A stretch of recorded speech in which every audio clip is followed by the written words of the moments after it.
মিটলো না রে মনের আশ, ডিপজল মামা দিছে বাস।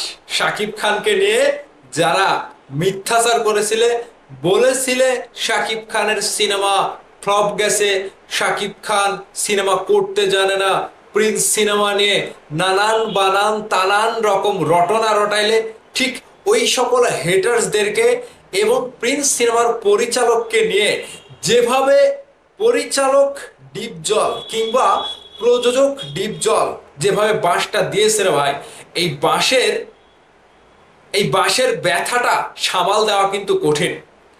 শাকিব খানকে নিয়ে একজন পরীক্ষিত প্রডিউসার বলতে গেলে, পরিচালক বলতে গেলে ডিপজল মামাকে চেনা যায় কোটি টাকার কাবিন দিয়ে। হঠাৎ করে শাকিব খানের পক্ষ নিয়ে ডিপজল মামা কেনই বা এরকম মন্তব্য করলেন এবং আমাদেরকে সবাইকে মানে একেবারে অবাক করে দিলেন। জাস্ট তার কথাগুলো ফেলে দেওয়ার না। কি বলেছে, কি বলেছে শাকিব খানকে নিয়ে ডিপজল মামা, আপনাদের সাথে বিস্তারিত আলোচনা করব এবং ডিপজল মামা শাকিব খানকে নিয়ে এই কথাগুলো বলার পেছনে যে একটা বড় কারণ বা রহস্য রয়েছে সেটাও আপনাদের সাথে শেয়ার করতে চলেছি। সো ভিউয়ার্স, পুরো ভিডিও জুড়ে সাথে থাকবেন, আমি লিখন আছি আপনাদের সাথে। একজন চলচ্চিত্রের ভিলেন বলতে গেলে একেবারে পুরনো, একেবারে স্টার্টিং হিট ভিলেন বলতে গেলে এক নম্বরে রয়েছে ডিপজল, যিনি কিনা শুরু থেকেই হিট। ভিলেনের জগতে শুরু থেকেই হিট। পা দেওয়ার সাথে সাথে পর্দা কেঁপে যায়, দর্শকরা তালি দেয়, ডিপজল বের হয়েছে।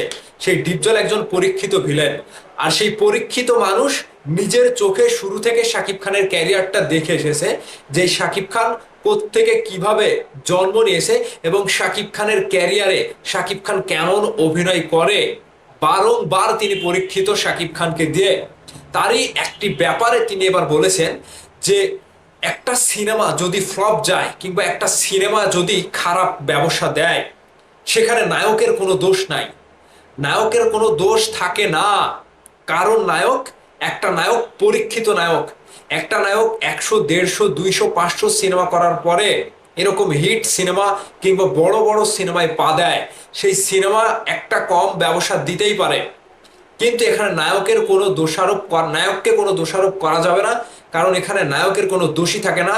আমরা অযথাই যারা দর্শক রয়েছি না বুঝেই কিংবা হেটার্সগিরি করে নায়ককে দোষারোপ করি, কিন্তু নায়ককে পর্দায় খেলায় কে? নায়ককে তো পর্দায় খেলায় পরিচালক। সেই পরিচালকের কি দোষ? হ্যাঁ, অনেক ক্ষেত্রে পরিচালকের দোষ থাকে, কিন্তু আমি এই প্রিন্স সিনেমার বেলাতে পরিচালকের দোষ একটুও দেব না। কারণ কি, এখানে পরিচালক যথাসাধ্য চেষ্টা করেছে।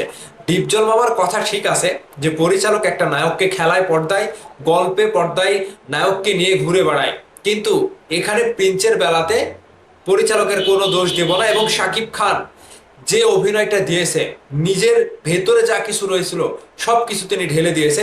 এখানে শাকিব খানের তো কোনো দোষই নাই। সিনেমা ফ্লপ যাওয়া, সিনেমা ব্যবসা কম দেওয়া, শাকিব খানের কোনো দোষ নাই। শাকিব খান সেই প্রিয়তমাতেও যেরকম অভিনয় করে, তার থেকে বেশি বেটার এক্সপেরিয়েন্স নিয়ে এই প্রিন্স সিনেমাটি করেছে। সেখানে কি শাকিব খানের অভিনয়, দক্ষতা, নিজের অ্যাটিটিউড, ডেডিকেটেড যে একটা ব্যাপার রয়েছে, সেটা কি শাকিব খান প্রিন্স সিনেমাতে কম দিয়েছে? না, কম দেয়নি। কাজেই ডিপজল মামা সেজন্যই বলেছে যে এখানে নায়কের কোনো দোষ থাকে না। নায়ককে পর্দায় ঘোরায়, হাসায়, কাদায়, অ্যাকশন করায়, সেটা পরিচালক করে গল্পের মাধ্যমে। কিন্তু এই প্রিন্স সিনেমার বেলাতে পরিচালকের একটু হলেও দোষ কিংবা সময়ের ঘাটতির অভাবে তিনি প্রিন্স সিনেমাটির এই অবস্থা করে ফেলেছে। এখন ডিপজল মামা হঠাৎ করে এই কথাটি শাকিব খানকে নিয়ে কেন বললেন, এই কারণটা তো জানতে হবে, তাই তো? শুরুতে কোটি টাকার কাবিনের কথা আমি বলেছি। কোটি টাকার কাবিন সিনেমা দিয়ে ডিপজল শাকিব খানকে পরীক্ষিত নায়ক হিসেবে পেয়েছিল, এবং ওই কোটি টাকার কাবিনের পর থেকে শাকিব খানের ক্যারিয়ার একেবারে দাপ দাপ করে উপরে উঠে যায়। এক নাগারে কয়েকটি সিনেমা, কোটি টাকার কাবিন, চাচ্চু, দাদিমা, পিতার আসন, এরকম অনেক অনেক হিট সিনেমা শাকিব খান অপু বিশ্বাস জুটিকে ডিপজল তৈরি করে। সেই থেকে ডিপজল জানে যে শাকিব খানের অভিনয় কতটুকু ভালো এবং শাকিব খান কতটুকু গভীরে ঢুকে অভিনয় করতে পারে। যে অভিনয়গুলো অনেকের কাছে কষ্টসাধ্য, সেটা শাকিব খানের কাছে একেবারে সহজ। কিন্তু না, অভিনয় সহজ না। শাকিব খান ওইভাবেই অভিনয় করে, একেবারে ন্যাচারাল ভাবে। সেই জন্য শাকিব খানকে সহজ বলে মনে হয়, কিন্তু তার ভেতরে একটা অভিনয় দক্ষতা রয়েছে, এটা মানতে হবে। ডিপজল শাকিব খানকে নিয়ে যে সিনেমাগুলো তৈরি করেছিল, সেই সিনেমাগুলো সেই সময় হিউজ পরিমাণে ব্যবসা দিয়েছে। ডিপজল একজন পরীক্ষিত প্রযোজক কিংবা পরিচালক, যিনি কিনা শাকিব খানকে দিয়ে লক্ষ লক্ষ কোটি কোটি টাকা ইনকাম করেছে সেই সময়ে। সেই জন্যই ডিপজল বলেছে যে একটি সিনেমা খারাপ গেলে কিংবা ব্যবসা কম দিলে সেই সিনেমার নায়কের কোনো দোষ থাকে না, আমরা অযথাই দোষ দেই। পুরোটাই থাকে পরিচালকের গল্পের ভেতরে। পরিচালক নায়ককে যেভাবে হাঁটাবে, যেভাবে চলাবে, নায়ক সেভাবেই চলবে। কথা ক্লিয়ার? ডিপজল মামা কিভাবে খেপলো এবং সবাইরে বাঁশ দিল, তার কথার যুক্তিতে আপনাদের মতামত চাই এই ভিডিওর নিচে কমেন্ট বক্সে। অবশ্যই কমেন্ট করবেন সবাই।